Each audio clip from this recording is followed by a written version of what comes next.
Welcome everyone to our lovely program, Disability Forum. My name is Ndlovu, and behind the camera is Tanyaradzwa Madanire.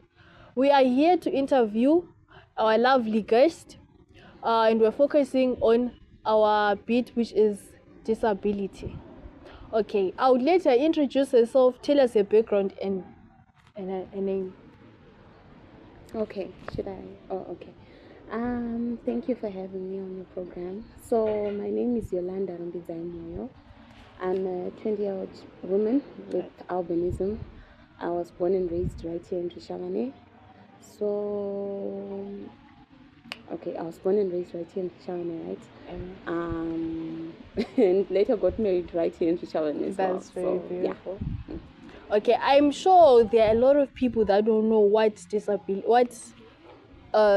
living with albinism is. That they don't know what albinism is. So would you briefly explain what albinism is? Okay, so first of all, I'd just like to correct you on a term you used. It's okay. That's how people learn. So we don't say living with albinism. We say with albinism. You know what I mean? Yeah. So, okay, albinism is a genetic condition which is caused by lack of melanin, which is the brown skin color. Or the melanin? Yes, the melanin. That's the brown skin color, which I don't have.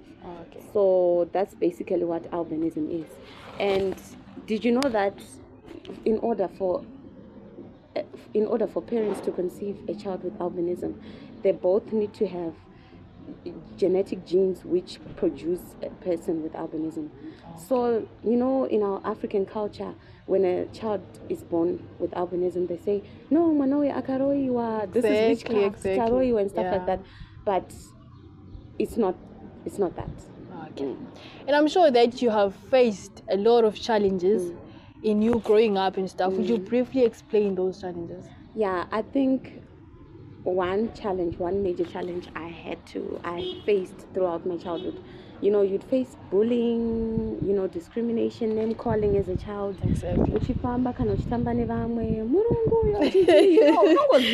Yeah, so I would cry so much. So those are the things that we face even up to now in my adult years. You face those things, and now I think it affects me the most because I have a child. So she doesn't understand why people would call her mom that, because she doesn't see that. She only sees her mom. She sees them. You know she sees it normal. Yeah, so she at times she'd ask me, Mama, why is that person calling you Murungu? And I'll just say, don't worry, Sisi.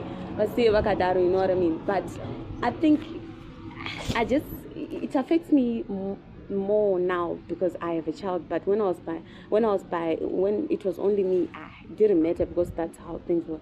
But I don't want my disability to affect her. You know what I mean? Okay. Yeah.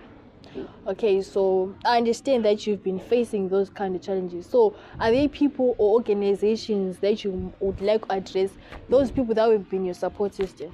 Yes, my major support system in terms of organization, I would like to thank the Girls for Focus Trust and Mrs. Majoni for being there for me, you know, for her support, her counseling, and FODPAS, the Federation of Organizations of Disabled Persons in Zimbabwe. I was actually the chairperson there. That's lovely. I think for about 3 years.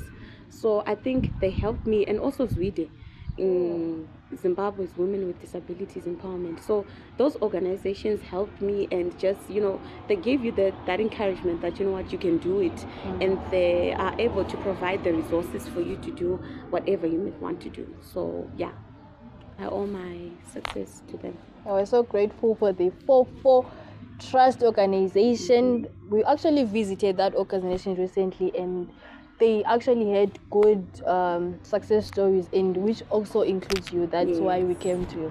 Okay, so what changes would you like to see in the society? Like what, so that they promote the so that you guys feel included? Like what do you want the society to do? Okay, first of all, I think if we could raise more awareness so that people understand what albinism is, you know, I think people would understand. So I think that's the first thing that we need to do. And then what can I say? I think would like to be included more, even in as a woman, and trained or you want to be included in those things. Yeah, you don't want to be excluded. Because at times people see you and then they automatically think you're begging or you want something. No, I'm fine. I just want to do the things that you do as well because I'm a person. So I think in the society, if people could include us in some of the things that they do, whether it's the church things or mangoma programs and it community and stuff like that, I think it will be okay. Okay. What about the government? Like, what can the government do to support? I noticed, Kuti, most of the organizations, they don't have most of the resources and stuff. Exactly. Yes. So what do you think the government can do? Okay, first and foremost, I think the government is doing, it's trying its best because they are pushing for the what is this, the disability, I forgot, but they're pushing, you know what I mean, for disability sensitization in the community so that people understand. But I would like to appeal to them to be able to fund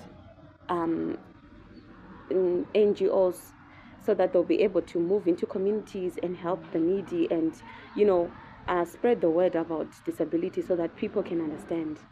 Okay. So what are some of the misconceptions that are being said by the people out there that don't know about the disabilities? Some of the misconceptions that are there, particularly surrounding albinism, some people say, it's a family curse or kuroiwa anditi, and some people believe that if you have sexual intercourse with a person with albinism, if you have HIV and AIDS, you might get cured. But that's just a lie. I don't know where people get that. Yeah, some people say we are lucky or for ritual purposes, you know what I mean? Because there are places such as South Africa or Tanzania where persons with albinism are being kidnapped and killed because they believe that they have these supernatural powers which help them get money, you know what I mean? Oh my God. So it's hard, it's harsh, but that's the harsh reality of life. Those things are happening. Okay. So I would just wish that people understand, we're just people. We're one and the same.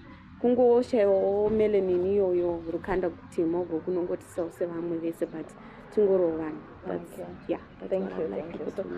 Okay, so can you please share a successful story, like something that you have achieved that you are so proud to share with the people out there? Okay, my success story, I think I owe it to For Girls Focus Trust and my Majoni for her support and my family and my husband. I was able to partake in the Mr. and Mrs. Albinism Zimbabwe pageants. Oh, wow. Wow. So I went there with the support. They helped me with the resources and the support. So I went there and I competed with other contestants in Zimbabwe, in Harare. And I was able to become the second princess and came back home with something. So cute. Yeah, that's my success story. And also another thing, like I said, I was the chairperson for the FODPAS for the Midlands Official Committee. Really? Yeah, for 3 years, and I was the youngest there, by the way. So so I think that's an achievement for me because I did something and we were able to raise awareness during that time. Have programs. We even had a program where we would go to YFM, talk about disability issues, talk about success issues.